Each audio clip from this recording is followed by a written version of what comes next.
Hello guys, तो कैसे हैं आप सब लोग। आप सब अच्छे होंगे। तो गाइस, आज की इस वीडियो का जो हमारा टारगेट रहेगा वो रहेगा हमारा अकाउंटेंसी एंड बुक कीपिंग का गाइस हमारा मॉक टेस्ट नंबर 2। पिछली वीडियो में मैंने आपको मॉक टेस्ट नंबर 1 प्रोवाइड किया था, ठीक है, जहाँ पे कुछ 29 क्वेश्चन हमसे रहे थे। 30 क्वेश्चन पूरे नहीं किए थे क्योंकि एक क्वेश्चन लगाना मुझे भूल गया था। तो बच्चे हमारे रहेंगे आज की इस वीडियो में टोटल 30 क्वेश्चन रहेंगे, ठीक है। आपको क्या करना है, जैसे कि आप अपने एग्ज़ाम में आप अपना एग्ज़ाम अटैम्प्ट कर रहे हो, जैसे वहाँ पे पेपर करते हो वैसे आपको यहाँ पर भी करना है। तो एग्ज़ाम शुरू करने से पहले, सीधा एग्ज़ाम बोलूँगा, एग्ज़ाम पेपर शुरू करने से पहले यहाँ पर मैं आपको बता दूँ कि मैक्सिमम मार्क्स यहाँ पर रहेंगे आपको 30, जो कि आपको वीडियो के लास्ट में बताने हैं कि आपको 30 में से कितने मार्क्स आए। आप बोलते नहीं हो यार, क्या बात है। और टाइम रहेगा गाइज आपका यहाँ पर 30 मिनट्स, ठीक है। अगर चैनल पर नए हो तो प्लीज़ चैनल को सब्सक्राइब कर दो यार। अगर अभी तक आपने हमारा ऐप डाउनलोड नहीं किया जहाँ पे आपको इसकी टेस्ट की पीडीएफ और यहाँ पर फ्री और पेड मॉक टेस्ट देखने को मिलते हैं, बाकी सेक्शनल टेस्ट भी वहाँ पे देखने को मिलते हैं, प्लस डेली वोकैब मैं आपको प्रोवाइड करता हूँ वहाँ पर, ठीक है गाइज। तो शुरू करें आज की वीडियो, शुरू करते हैं। तो सब बच्चे ये करेंगे, वीडियो को लास्ट तक देखने की कोशिश करेंगे, ठीक है। तो शुरू करते हैं आज की वीडियो। तो बच्चे देखते हैं पहला क्वेश्चन हमारा आज का। तो यार ये पहले ही आपके पास दर्शन आपको क्वेश्चन आंसर के हो गए, ठीक है। चलिए देखिए पहला क्वेश्चन है हमारे पास यहाँ पे, मिस एबीसी किसी की हमने नाम रख लिया यहाँ पे।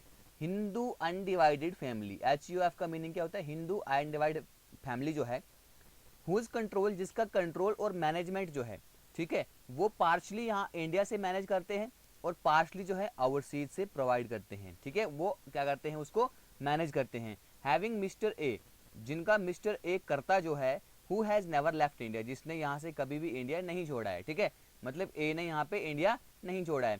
अब आपको बताना है कि हिंदू अनडिवाइडेड फैमिली का यहाँ पर क्या रेजिडेंशियल स्टेटस रहेगा। क्या वो यहाँ के रेजिडेंट हैं, क्या वो नॉन रेजिडेंट हैं, क्या वो ROR हैं, क्या वो NOR हैं। सबसे पहले हम गाइज यहाँ पर जान लेते हैं कि हमारे पास ROR क्या होता है। आई होप आप सबको पता होगा, ठीक है। जिसको पता नहीं है मैं यहाँ पर आपको बता दूँ। तो ROR का मतलब जो है बच्चे वो होता है हमारे पास रेजिडेंट एंड ऑर्डिनरी रेजिडेंट, ठीक है। और RNOR का मतलब क्या होता है, resident but not ordinary resident. इसमें हमारा एक और होता है बच्चे, वो भी आपको याद रखना है, NR करके, नॉन रेजिडेंट, ठीक है। तो जल्दी से आप इसका आंसर कमेंट बॉक्स में करेंगे, अगर आता है तो नहीं आता है। बस जिस क्वेश्चन का आंसर बता रहा हूँ आपको वो है ऑप्शन नंबर सी। तो इस कंडीशन में जो आपके पास क्वेश्चन है तो वो होगा ROR, यानी कि रेजिडेंट एंड ऑर्डिनरी रेजिडेंट, ठीक है बच्चे। चलिए अगला क्वेश्चन देखते हैं। पूछा है आपसे कि इनकम टैक्स क्या है, प्रोफेशनल टैक्स है, इनडायरेक्ट टैक्स है, डायरेक्ट टैक्स है या सर्विस टैक्स है। तो बच्चे पता होना चाहिए कि आपको इनकम टैक्स है जो डायरेक्टली आपकी इनकम से कट जाता है, ठीक है, वो आपका डायरेक्ट टैक्स है, ठीक है।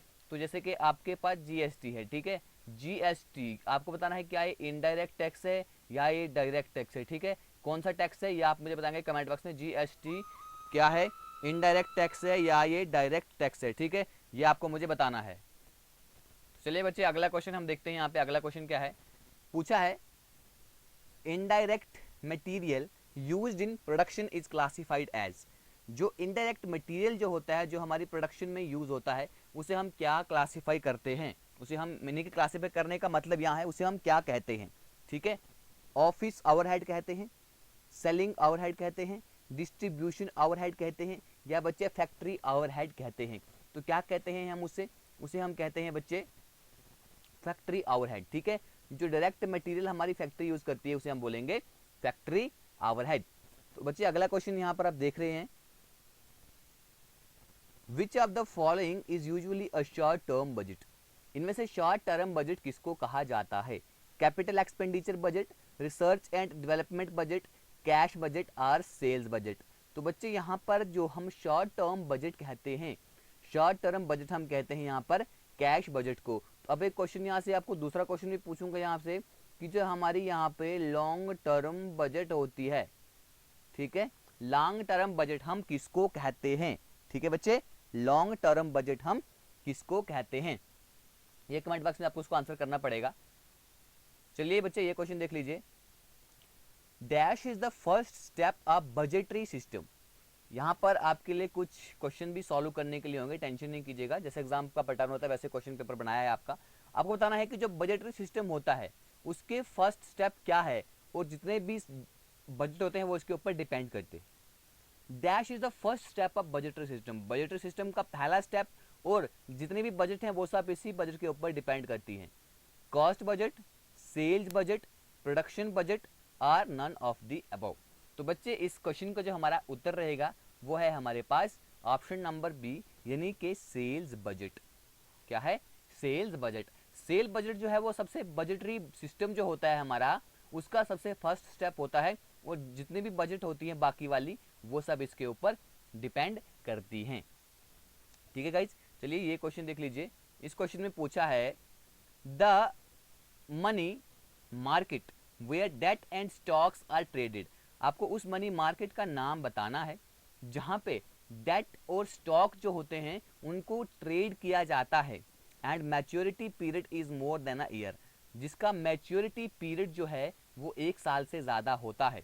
Long term market, capital market, counter market और शॉर्ट टर्म मार्केट। तो बच्चे इसको हम क्या कहते हैं, जहाँ पे मैच्योरिटी पीरियड 1 साल से ज़्यादा रहता है उसे हम बोलते हैं कैपिटल मार्केट। क्या बोलते हैं? कैपिटल मार्केट बोलते हैं। तो बच्चों आपको बता दूंगा, अच्छी लगेगी वीडियो लाइक करना, नहीं लगेगी वीडियो डिसलाइक करना, चैनल को सब्सक्राइब करना यार, ठीक है। चलिए अगला क्वेश्चन देख लीजिए। अगला क्वेश्चन है बच्चे हमारे पास, capital market in India is controlled by. India में कैपिटल मार्केट को कौन चीज कंट्रोल करती है? आरबीआई, नाबार्ड, सेबी, आई और DA.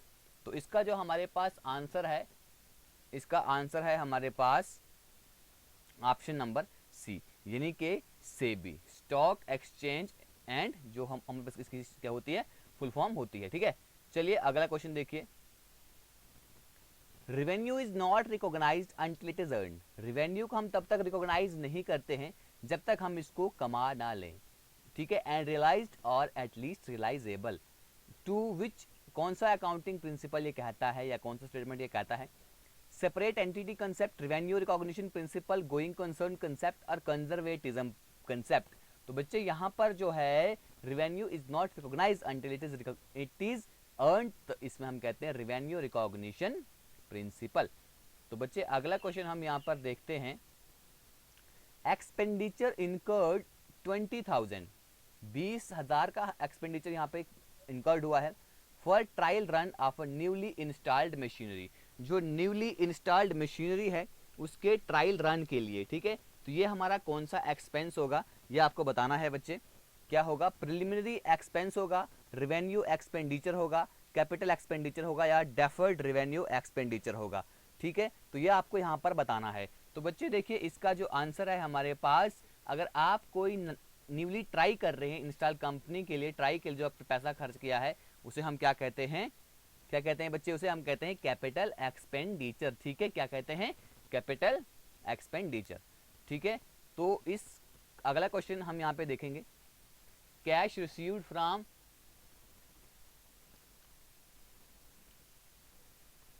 Cash received from sale of fixed asset. जो हमारी फिक्स्ड एसेट है, ठीक है, अगर उसको हमने सेल किया है, ये आपका जर्नल एंट्री का क्वेश्चन है बच्चे।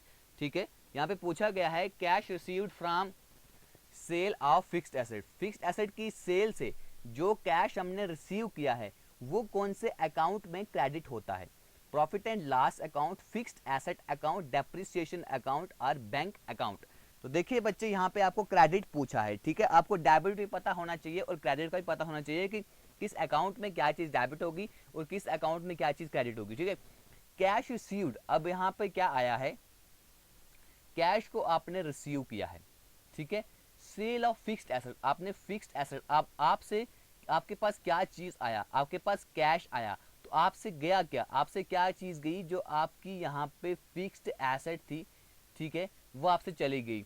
अब बच्चे यहाँ पर आपको बताना है कि क्या इसमें हमारी जर्नल एंट्री बनेगी। ठीक है, इसका आंसर देख लीजिए बच्चे, ये है, हम मैंने आपसे क्या कहा कि जो चीज गई, ठीक है, अभी हम इसको किस तरह से करेंगे? जर्नल एंट्री क्या होगी इसकी? Cash account debit to fixed account, ठीक है, क्योंकि फिक्स्ड एसेट है ना, हम फिक्स्ड एसेट अकाउंट लिखेंगे क्रेडिट, ठीक है बच्चे, ये बनेगी हमारी इसकी जर्नल एंट्री। तो बी ऑप्शन आपका यहाँ पे सही उत्तर रहेगा। ये क्वेश्चन है, under the written down value, जो हमारी रिटन डाउन वैल्यू मेथड होता है हमारा डेप्रिसिएशन का, डेप्रिसिएशन निकालने के लिए हमारे पास कुछ मेथड रहते हैं, उनमें से रिटन डाउन वैल्यू मेथड जो है, इसमें जो डेप्रिसिएशन का अमाउंट है क्या वो हर साल यूनिफॉर्म रहता है, या हर साल डिक्रीज होता है, या हर साल इंक्रीज होता है, या इनमें से कुछ भी नहीं। तो बच्चे अगर हम डेप्रिसिएशन का रिटन डाउन वैल्यू मेथड देखें तो उसके अंदर जो डेप्रिसिएशन का अमाउंट है हर साल डिक्रीज होगा, क्या होगा, कम होता रहेगा, कम होता रहेगा। अगर मान लीजिए मैंने कोई मशीनरी खरीदी 1000 रुपए की, तो एक साल के बाद उसकी वैल्यू थोड़ी कम हो जाएगी, मान लीजिए 900 हो जाएगी, फिर उसके बाद एक और साल के बाद उसकी वैल्यू और कम हो जाएगी, उसकी वैल्यू 800 बढ़ जाएगी, उस तरह से कम होती रहती है बच्चे इसकी वैल्यू, यानी कि डिक्रीजिंग एवरी ईयर, हर साल इसकी वैल्यू क्या होती रहती है, रिटर्न डाउन, लेकिन रिटर्न डाउन वैल्यू मेथड में कम होती रहती है, ठीक है। तो बच्चे आई होप कि आप अच्छे से इन क्वेश्चंस को कर रहे होंगे। तो ये क्वेश्चन देखिए, balance as per cash book is 2000। अगर हम कैश बुक के अकॉर्डिंग अपना बैलेंस देखें तो वो कितना है, 2000 है। Bank charge of 50 debited by the bank, तो बैंक के द्वारा 50 रुपये यहाँ पे डेबिट कर दिया गया है, is not yet shown in the cash book, लेकिन इसको अभी भी हमने कैश बुक पे शो नहीं किया है। तो अभी हमारी बैंक स्टेटमेंट क्या होगी, बैंक स्टेटमेंट हमारी क्या होगी। तो बच्चे देखिए यहाँ पर क्या है, 2000 हमारे पास कैश बुक में भी थे और हमारे पास बैंक में भी थे, ठीक है, बैंक में भी थे ना। अभी ये जो 50 रुपये कटे हैं, ये जो हमारे 50 रुपये कट गए हैं, ठीक है, कितने बचेंगे हमारे पास, 1950 बचेंगे, कितने बचेंगे, 1950 बचेंगे, बचेंगे कि नहीं बचेंगे। अभी ये अगर पूछता, अगर हमसे यहाँ पे बैंक स्टेटमेंट की जगह कैश बुक पूछता, तो कैश बुक पे हमारा क्या रहता, कैश बुक पे तो हमारा 2000 ही रहता, ठीक है, यहाँ पे कोई चेंजिंग नहीं आती, क्योंकि बच्चे यहाँ पे 50 डेबिट हुआ है और हमने कैश बुक में कोई चेंज ही नहीं किया है। लेकिन ये पूछता है कि आपका बैंक स्टेटमेंट का बैलेंस कितना होगा, तो वो होगा 1950 रुपये, ठीक है, क्या होगा, 1950 हो, क्योंकि उसमें से 50 रुपये बैंक के चार्जेस कट गए, तो उसके बैंक में कितने खाते में बचेंगे, आपके 1950 रुपये बचेंगे। तो अब ये क्या है, क्रेडिट बैलेंस है, डेबिट बैलेंस है, डेबिट बैलेंस है या क्रेडिट बैलेंस है। देखिए 1950 एक और बी, इन दोनों ऑप्शन को तो काट ही कर लो। अभी क्या है बच्चे, यहाँ पर क्रेडिट बैलेंस होगा, क्या होगा, क्योंकि ये हमारे खाते में बचा हुआ है, ठीक है। तो बैंक में क्या होता है, देखिए मैं आपको बता दूंगा, जब हम पैसे अकाउंट में डालते हैं तो आपको क्या बोलता है, your account has been credited, इतने इतने पैसे आपके आगे। अब जो क्रेडिट हुआ है तो वो तो बैंक के लिए क्या है बच्चे, वो बैंक के लिए लायबिलिटी है, लेकिन हमारे लिए क्या है, वो एसेट है, ठीक है, इतना समझ लीजिए, ये आपको यहां से क्लियर हो जाएगा ये क्वेश्चन। चलिए अगला क्वेश्चन की तरफ मूव ऑन करते हैं बच्चे। ये अगला क्वेश्चन है हमारे पास, जहां पे क्या पूछा गया है, अब ये जो बैंक रिकॉन्सिलिएशन स्टेटमेंट होती है, ठीक है, अभी इसमें इसको हम प्रिपेयर तो करते हैं, लेकिन किस लिए करते हैं, किसके बीच का डिफरेंस जानने के लिए करते हैं। तो बच्चे ये क्वेश्चन आपका पंचायत अकाउंट असिस्टेंट में पूछा जा चुका है। जो बैंक रिकॉन्सिलिएशन स्टेटमेंट होती है उसको हम प्रिपेयर इसलिए करते हैं डिफरेंस जानने के लिए, the bank balance as per the cash column of cash book, जो कैश कॉलम होता है कैश बुक का, उसमें उसका बैलेंस जानने के लिए, और बैंक बैलेंस जो होता है कैश बुक का उसको जानने के लिए, उसके डिफरेंस को जानने के लिए हम क्या करते हैं, बैंक रिकॉन्सिलिएशन रिटर्न बनाते हैं। सॉरी यार, balance as per the cash column, जो कैश कॉलम होता है कैश बुक का और बैंक स्टेटमेंट के बीच में डिफरेंस जानने के लिए, the bank balance as per the bank column of the cash book का बैंक कॉलम जानने के लिए और बैंक स्टेटमेंट को जानने के लिए हम कैश बुक प्रिपेयर करते हैं, सॉरी बीआरएस प्रिपेयर करते हैं, या बैलेंस एज पर पेटी कैश बुक तो यहाँ पे कोई नाम ही नहीं होगा। तो जो यहाँ पे आंसर होगा बच्चे इस पर्टिकुलर क्वेश्चन का, वो होगा आपका, देखिए बीआरएस इसलिए बनाया जाता है, ठीक है, जो आपका बैंक कॉलम होता है आपकी कैश बुक का, उसको किसके साथ आपको कंसिलेट करना होता है, उसको रिकॉन्सिलेट करना होता है आपको बच्चे बैंक स्टेटमेंट का, जिसको हम क्या बोलते हैं, पासबुक भी बोलते हैं, ठीक है। चलिए अगला क्वेश्चन देखते हैं बच्चे, क्या है अगला क्वेश्चन है, स्मॉल पेमेंट्स और रिकॉर्डेड इन अ बुक, जो स्मॉल छोटी छोटी पेमेंट जो होती हैं वो हम कौन सी बुक में रिकॉर्ड करते हैं? Cash book, bill payable book, purchase book और पेटी कैश बुक। तो बच्चे आप यहाँ पे स्मॉल पेमेंट्स जान गए होंगे कि छोटे छोटे एक्सपेंसेस, हमारे पेटी एक्सपेंसेस, ठीक है, उनको हम क्या करते हैं? पेटी कैश बुक में क्या करते हैं बच्चे? पेटी कैश बुक में उनको हम रिकॉर्ड करते हैं। So guys the is your right answer. अब अगला question, if the debit and credit aspect of transaction, अगर डेबिट एंड क्रेडिट एस्पेक्ट जो है हमारे ट्रांजैक्शन के, वो हमारी कैश बुक में रिकॉर्डेड हुए हैं, ठीक है, इट इज, उसे हम क्या बोलते हैं? दोनों डेबिट भी और क्रेडिट एस्पेक्ट भी हमारे ट्रांजैक्शन के हुए हैं, डेबिट भी हुआ है साथ साथ में क्रेडिट भी हुआ है, तो उस एंट्री को हम क्या बोलते हैं? Contra entry, compound entry, single entry और सिंपल एंट्री। तो बच्चे जब दोनों एस्पेक्ट आपके ट्रांजैक्शन में आए तो उसे हम बोलते हैं कॉन्ट्रा एंट्री। क्या बोलते हैं? Contra entry. ये हमारी खास करके जो हमारी बैंक वगैरह में जो एंट्री रहती है ना, तो वहां पर कॉन्ट्रा एंट्रीज हमारी होती है।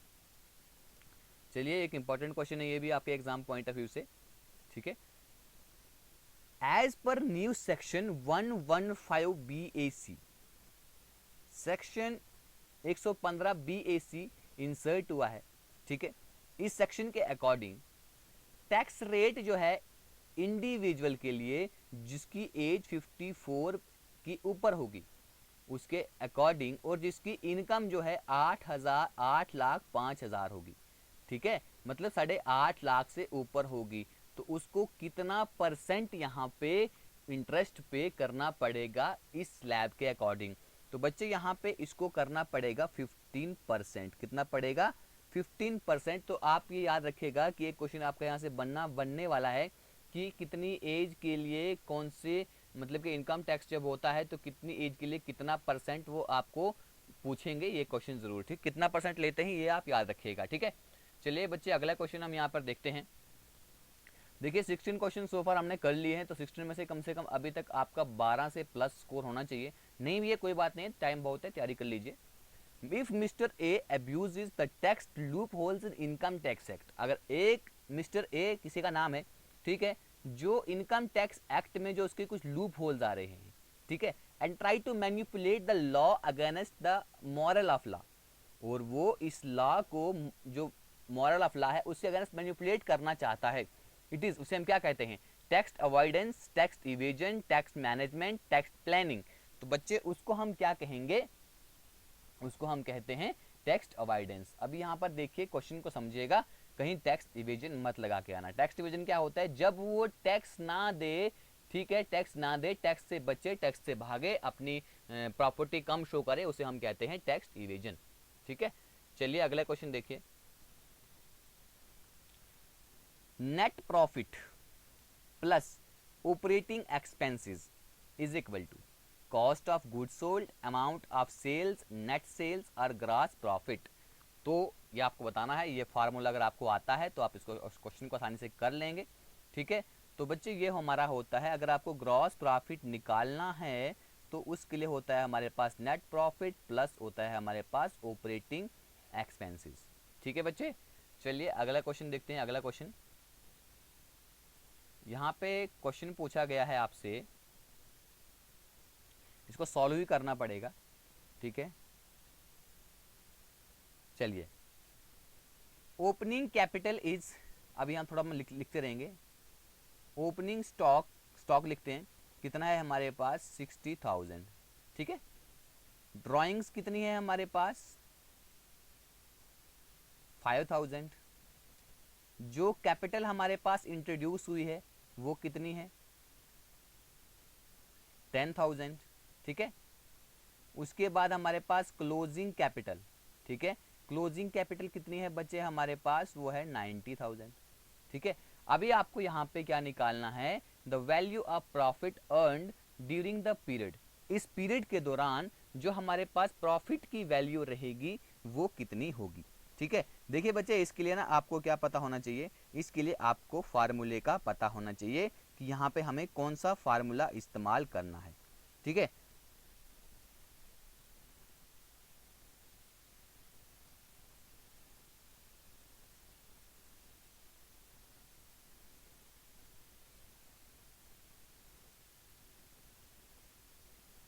चलिए फिर निकालते हैं इस क्वेश्चन को, ठीक है। देखिए बच्चे यहाँ पे क्लोजिंग हमारे पास एक फार्मूला होता है। क्या फार्मूला होता है?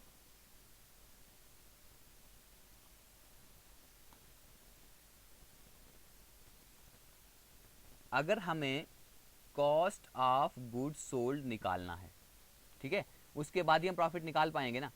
कॉस्ट ऑफ गुड्स सोल्ड निकालेंगे, उसके लिए हमारे पास क्या फार्मूला रहता है? Opening stock plus net purchases plus direct expenses minus closing stock.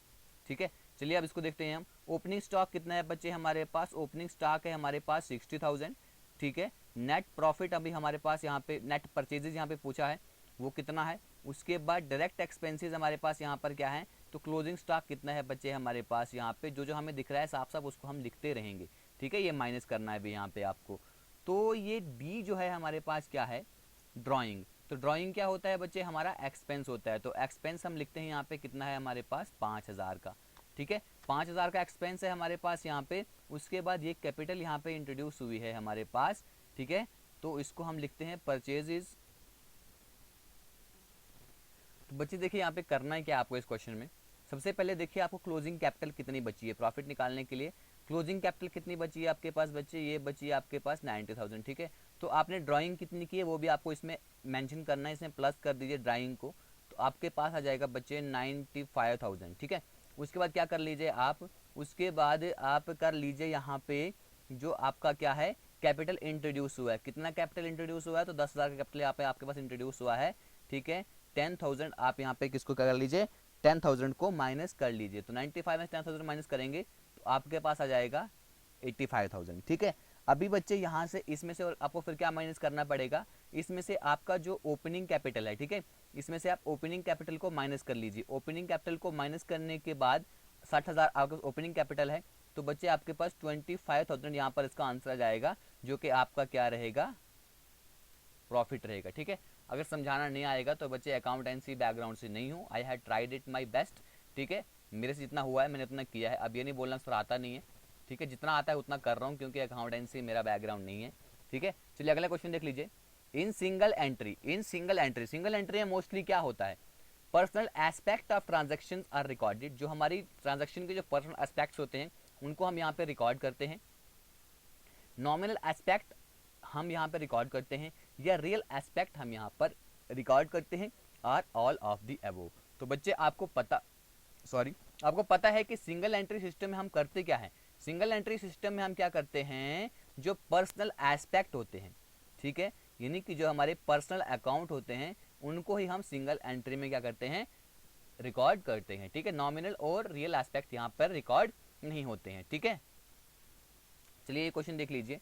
Statement of assets and liabilities. जो एसेट एंड लायबिलिटी की जो स्टेटमेंट होती है डबल एंट्री सिस्टम के अंडर, उसको अपन क्या बोलते हैं? Balance sheet, profit and loss statement, statement of affairs और इनकम स्टेटमेंट, उसे हम क्या बोलते हैं? तो बच्चे आपको पता है कि एसेट कितनी है, लायबिलिटी कितनी है और एसेट कितनी है, ये हम किस में निकालते हैं? तो आपको पता है कि हम निकालते हैं बच्चे बैलेंस शीट में। किस में निकालते हैं? बैलेंस शीट में। So guys A is your right answer. ठीक है, चलिए अगला क्वेश्चन हम यहाँ पर देखते हैं। Flexible budget, flexible budget requires a careful study of. Flexible budget जो है उसको एक केयरफुल स्टडी की जरूरत होती है। ठीक है, study of fixed, semi fixed, variable expenses, past and current expenses, overhead, sellings and administrative expenses, none of these.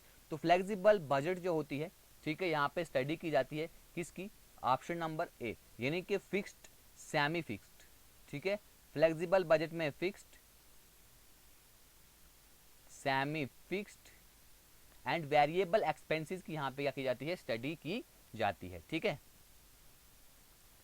The difference between fixed cost and variable cost. Fixed cost और variable cost के बीच में जो difference है बच्चे, ठीक है, ये assume करता है significance in the preparation of the following budget. कौन सी बजट में अपनी सिग्निफिकेंस को एज्यूम करता है?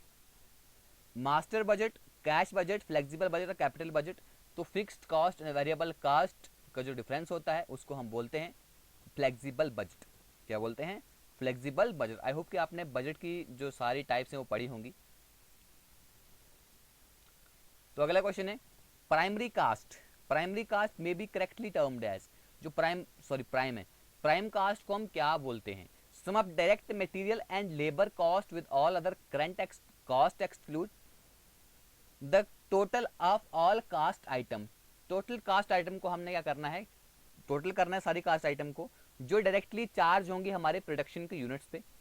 Total cost incurred in producing a finished unit, sum of the large cost there in a product cost. आपको इसका आंसर बताना है कि प्राइम कास्ट को अपन क्या बोलते हैं। तो आंसर देखते हैं इसका answer, answer option number B, जो कास्ट आइटम का टोटल जो होता है, ठीक है, जो डायरेक्टली हमारे प्रोडक्शन कास्ट के ऊपर क्या होता है, प्रोडक्शन यूनिट्स के ऊपर हमारे पास वो चार्ज होती है, उसे हम बोलते हैं प्राइम कास्ट। क्या बोलते हैं, प्राइम कास्ट। तो बच्चे अभी तक हम क्वेश्चन कर चुके हैं यहाँ पर 24, ठीक है। अच्छी लग रही है वीडियो तो लाइक करना, नहीं लग रही है तो डिसलाइक करना, ठीक है।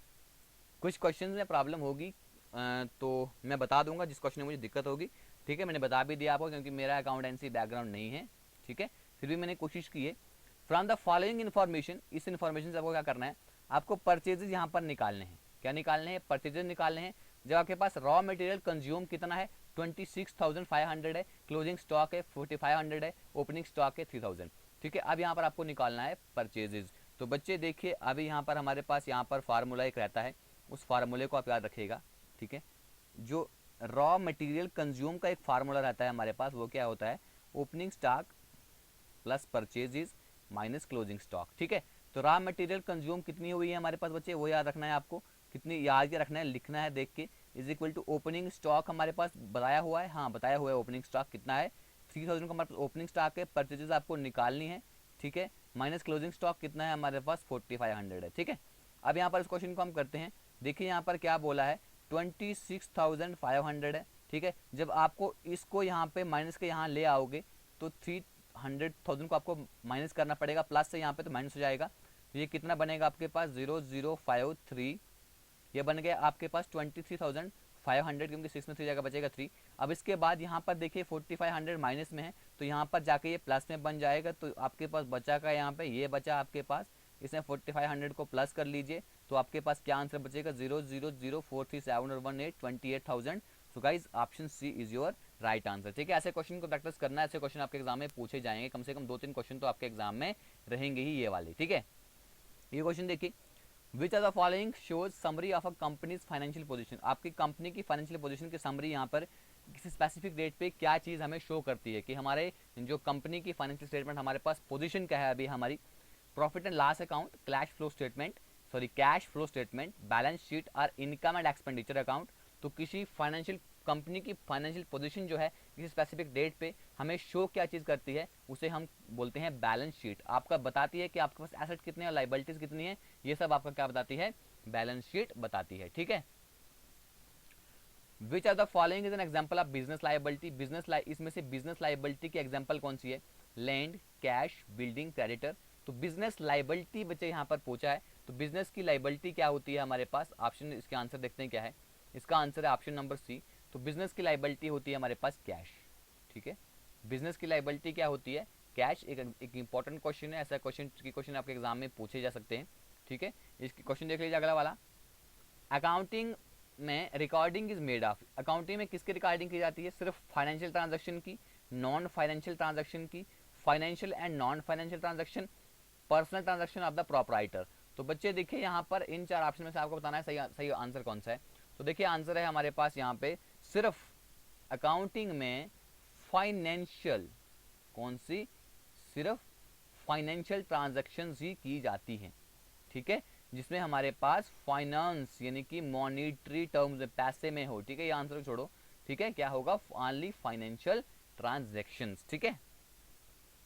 चलिए ये क्वेश्चन देख लीजिए, कैश डिस्काउंट जो होता है कब दिया जाता है, जब हम किसी गुड्स की सेल करते हैं तब, या received at the time of making payment, जब हम पेमेंट करते हैं उस वक्त हमें कैश डिस्काउंट मिलता है, या जब हम किसी गुड्स को परचेज करते हैं उस वक्त मिलता है, या ऑल ऑफ दी अबोव। तो बच्चे देखिए कैश डिस्काउंट हमें तब मिलता है जब हम किसी चीज की पेमेंट करते हैं,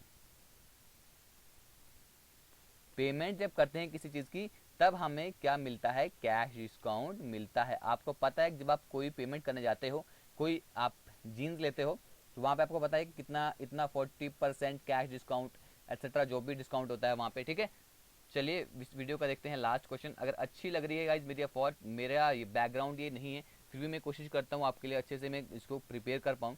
तो गाइज वीडियो को कर देना लाइक, सिर्फ अच्छी लगी है तो, नहीं लगी तो डिसलाइक कर देना। मैं बार बार कहता हूँ नहीं लगी अच्छी तो डिसलाइक कर दो, कोई इश्यू नहीं है, ठीक है। और बताइए कि डिसलाइक क्यों किया, हम अपने आप को और मेंट करने की कोशिश करेंगे। चलिए मनी मेजरमेंट कॉन्सेप्ट के अकॉर्डिंग हम देखें तो following would be recorded in the books of account of the business. क्या चीज़ यहाँ पे बिजनेस के उसमें रिकॉर्ड होगी? Health of director of the company, quality of companies goods, value of plant machinery और ऑल ऑफ द अबोव। तो बच्चे अगर हम मनी मेजरमेंट कॉन्सेप्ट के अकॉर्डिंग हम देखें तो क्या यहाँ पे रिकॉर्ड होगा बुक्स ऑफ अकाउंट में? तो आपका यहाँ पे प्लांट मशीनरी जो है उसकी यहाँ पे वैल्यू रिकॉर्ड होगी। तो बच्चे देखिए अगर अभी तक हमने 30 क्वेश्चन किए तो 30 में से आपके कितने मार्क्स आ रहे हैं प्लीज़ ये आप मुझे कमेंट बॉक्स में मेंशन करके बताइएगा, ठीक है। 20 आए हैं, 20+ आए हैं, कुछ भी आए हैं, 30 आउट ऑफ 30 बच्चों को आ सकते हैं, ठीक है, कोई बड़ी बात नहीं है। तो बच्चे अच्छी लगी वीडियो तो लाइक करो, नहीं लगी डिसलाइक करो, चैनल को सब्सक्राइब करो यार, वीडियो को शेयर करो। Thank you, God bless you all, जय हिंद।